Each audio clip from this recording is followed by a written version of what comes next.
তোমরা কি কোনোদিনও লাইফে হোটেল বুকিং না করে ঘুরতে বেরিয়ে পড়েছো? এইবার আমার সাথে ট্রিপে ঠিক এমনটাই হয়েছিল। তো চলো পুরোটা শুনতে থাকো। তো হঠাৎ আমাদের প্ল্যান হয় যে 15 আগস্ট আমরা পুরীতে ঘুরতে যাব। টিকিট তো 2 মাস আগে কেটে ফেলি, বাট ওয়েটিং থাকার কারণে আমরা কোনো হোটেল বুকিং করিনি। তো বেরিয়ে পড়েছি টিকিট কনফার্ম হওয়ার পর। তো দেখা যাক কি হয়। তো এই ভাবতে ভাবতে পৌঁছে গেলাম বাঘাযতীনে। বাঘাযতীন থেকে যাব হচ্ছে 8B-তে।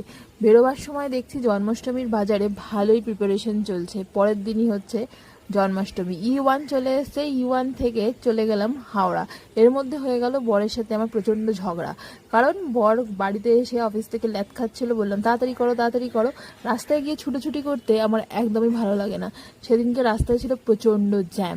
তারপর অনেক কষ্টে পৌঁছে গেলাম শালিমারে, আমাদের জন্য একদম অড একটা স্টেশন। এই ভাই দুটো ঠিক টাইমে আমাদেরকে স্টেশনে পৌঁছে দিল। এর আগের টোটোটা রেল গেটের ওই পাশে নামিয়ে দিয়েছিল।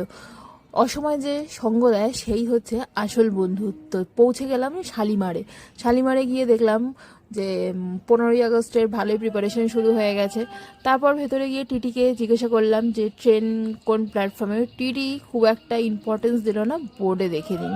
তো এই যে আমাদের বোর্ডে দেখে নিয়ে দৌড়ানো শুরু করলাম, কারণ কোনো প্রকারে ট্রেনটা ধরতেই হবে। আর বাকি হচ্ছে 15 কি 20 মিনিট। তো যাই হোক, টেনশনও হচ্ছিল। প্রথম এই স্টেশনে আমরা গেছি, এসকেলেটারের অবস্থাও ভীষণ খারাপ। তো কি করা যাবে, আমার বর পাই পাই করে ছুট লাগিয়েছে। এসকেলেটারের অপেক্ষায় যদি থাকতাম ট্রেনটা হয়তো বেরিয়েই যেত। এই যে আমাদের গরিবরথ, প্রথমবার গরিবরথে করে গেলাম। তো পৌঁছে গেলাম ট্রেনে। ট্রেনে উঠেই প্রথমে একটু চোখ মুখে জল দিলাম, ট্রেনটা তোমাদেরকে ঘুরে দেখালাম। বাই দ্য ওয়ে বড় ব্লগ এসে গেছে, নামের নিচে লিঙ্ক রইল, ক্লিক করে দেখে নিও। গরিবরথে আমাদের আরএসি করে দিয়েছিল, কিন্তু কপালটা এতটাই ভালো, টিটিকে বলার পরেই পাশের একটা সিটে কিন্তু আমাদেরকে একটা সিট দিয়ে দিয়েছিল। এই যে আইআরসিটিসির জঘন্য চা খেলাম, আমি একটু খেয়েছিলাম, আমার বর বেশিটা খেয়েছিল। এমন একটা বাজে স্টেশন যেখানে কোনো খাবারও তোমরা কিন্তু পাবে না, নিজেদের খাবার ক্যারি করো।